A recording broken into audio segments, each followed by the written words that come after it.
This is Sean Lewis. He is an Algebra 1 Part 1 teacher at William Fleming.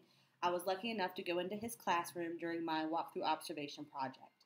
One of the things that I noticed in our school was there was a constant rotating of teachers. Teachers were up, moving around, interacting with students. In your classroom, I particularly noticed that the teacher was interacting with the student.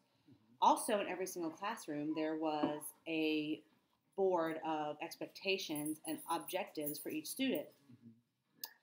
However, I noticed some problems with questioning. I saw a lot of choral questioning, not and some individual, but not everybody was engaged. I'm Mhm. a little bit worried about how much the students were just compliant Mhm. rather than actually fully engaged with learning. Mhm. Specifically, in your class, I really liked that you used a timer to make sure everybody was engaged. Mhm. But I still am very concerned about the questioning. Do you have any suggestions of what we can do as a school that would promote active engaging questions? Um, I think that asking individual questions versus choral questioning takes a lot of courage on the teacher's part. It's very easy to um, ask the question for the sake of getting a response from anyone versus demanding that response from someone.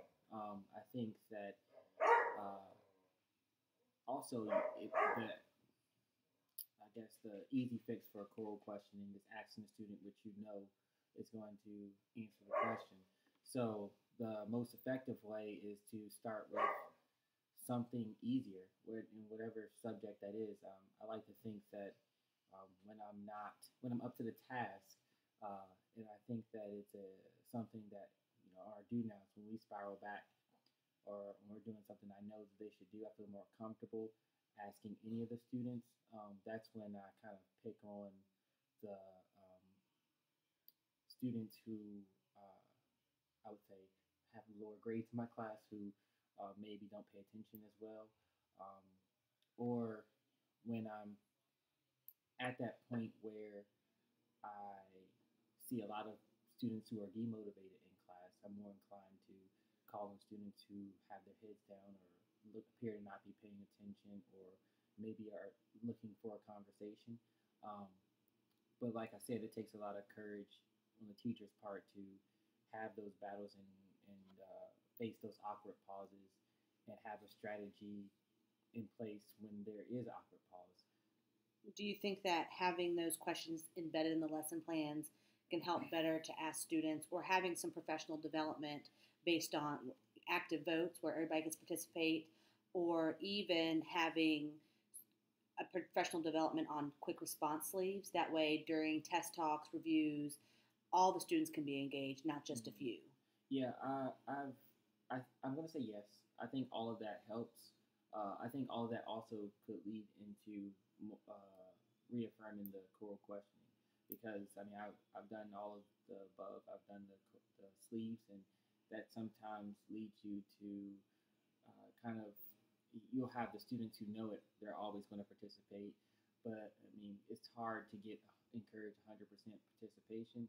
And you could say, "Oh, I'm gonna make a great quick grade for it," or you can encourage those who don't put up theirs to kind of, um, you can ask someone to repeat their answer, and then encourage them to write down an answer based, not say whether that answer is right or wrong, but encourage them to write down their answer based off of what they heard, or um, I guess writing the question. I heard you say writing the questions in the lesson plans. I think uh,